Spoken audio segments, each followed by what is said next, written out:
You are listening to The Sexual Life. Welcome to the Sexual Life Podcast number 146. What happens when she has been abused? This came directly off a TSL call in January 2017. And it's already March. Man, happy spring. It's right around the corner. South by Southwest is almost here in Austin. And this is a really, really great question. And how do I know that? Because once that question was asked, we had like 3 or 4 guys come out of the woodwork asking very similar things of situations that they were going through right then. So this is a tough thing, you know, the abuse happens a lot. There's all sorts of different definitions and degrees of it and all those sorts of things. And it's tough to know what to do. Literally the most important thing that I can say in this is if you're going through some extreme situation, number one, you've got to seek some sort of help. That means support group, therapy, and so on. And if you're a guy, join a men's group, man. That's super, super important. And that being said, hey, don't forget to sign up for Austin Men's Development. That's our Facebook group. And actually this month we're launching the website with its own podcast. Oh yeah, those daily awesomes are going to go over there, as well as other interviews that have to do with guy stuff, really important guy stuff. So support that when it comes out. And then also the Men's Development membership that we've created has been around for a little bit over a year. And man, we are taking it to the next level. Go to thesexuallife.com/members or Austin Men's Development/members, and you're going to see this amazing, amazing program that we made for you guys. And it's like nothing else. Literally the best thing in the world. So without any further ado, let's get into this podcast for the article, the video podcast, and all the awesome giveaways that we have for this episode. Go to thesexuallife.com/146 and everything's there waiting for you. Super important question that we got written in from one of our TSL Online guys, and we're actually live on the call right now as we're recording this. And man, we just spent about an hour talking about the depth of this because there's so much to it. It has to do with relationships. It has to do with dating somebody who's had some trouble, had some abuse. And this could spread a wide latitude of abuse. I mean, I'll get into the specifics of this, but how do we deal with it? What can we expect? And what do we do with all the emotions and feelings that we're feeling? And thank God there were a ton of guys who have so much life experience on this call talking about it, because it really brought so much richness to this. And I'm just going to touch on a few things. Otherwise, this recording would be hours long because we hit so many different points and concepts within it. Now, the question gets written in. I'm just going to paraphrase this. As it says, Steve, I've been dating this girl. She's had some physical abuse from her ex-boyfriend. They broke up. It doesn't really say. They lived together for 2 years, but the breakup is still kind of fresh, or the trauma seems kind of fresh. He said that, he would slap her, belittle her, trash her place, do a lot of different psychological things with her. A very small girl, overpower. And regardless, she felt abused, right? And she brought this up to him. He feels, oh my God, why would somebody hurt her? The guy who wrote in the question, I want to protect her. I don't feel good about this. What an asshole. Fuck that guy.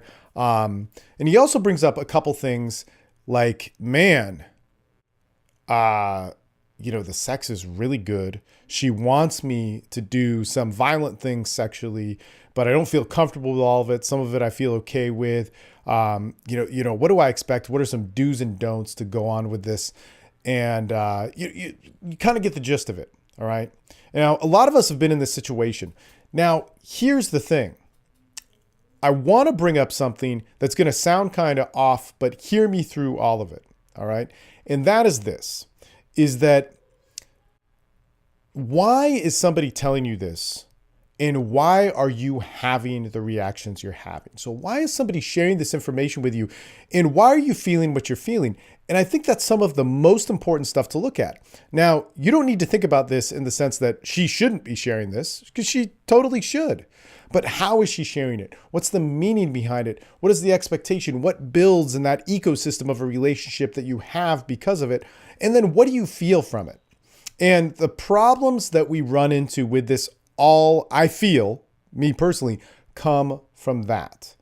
we all should be expressing, but how we deal with that expression is so key. Now, what happened on the call is there's a lot of guys who've had relationships where, pretty much all of us, myself, big time, with people who are psychologically a little bit off. They've been abused, they've had trauma, they've had loss, they've had all these things dealt with in their life, and different people deal with it in different ways, but very similar in the sense where a woman brought this up to us, and we feel this tremendous urge to, connect with them more, be there for them, and all these different things. The thing is very often that did not turn out so well, or that moved into a page of deeper things. Now, before we get into this, because what we got to get down to in all of this is that this isn't about, categorizing somebody. This is ultimately about your life and her life, and you making decisions based on that. But we're going to look at, some categorizations of it, some repetitious behavior, some things of what humanity has done in this, and some relationship experience, so that you can make that individual decision. That's super, super important. This doesn't mean that people who've been abused, or people who've had trauma, or people that have some psychological problems and so on have to have bad relationships. And maybe you like having relationships with those people. But what a lot of guys fall into here when they do date somebody who's had some trauma or had some issues, maybe they don't have an abuse problem, but they had a drug and alcohol problem, is we get into that mode where we want to save people. We get into that mode of codependency.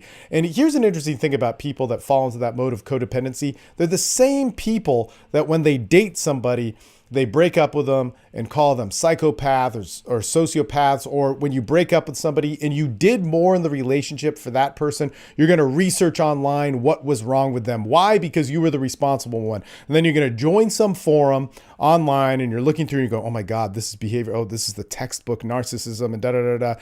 And the reason why this pattern continues to happen, or it's a very apparent thing for me that I see, is because you're the person that was always trying to fix that other person's feelings. That person had a feeling that was so intense and you tried to manage it. That person had a feeling that built so much tension, you were the one trying to alleviate the tension. What is so important about this is if you date somebody who has a problem that is very big, like addiction, alcoholism, some sort of chemical imbalance in the brain, whether that's being bipolar or borderline or whatever, disorder comes into play, or they've been abused, your job is not to fix them. Your job is what you've already been doing. And that means being their mate. You're somebody who is there for them emotionally. You were that 10 days before you found out they had these issues. You were there for them sexually. You were that 10 days before they ever mentioned this. You are meant to be there for them in a bonding companionship way. You were that before this was ever mentioned. So don't let that change you. The problem comes into play is when she tells you this for whatever reason she told you, and you interpret it in the ways that you interpret it.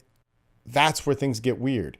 That's where you start going, without even thinking about it, man, this was such an emotional event, that this person was traumatized, that this person was abused, that this person had these problems, that, oh my God, I got to take care of her more. And that starts becoming your relationship rather than you being in a relationship for all the reasons, why you started in the first place.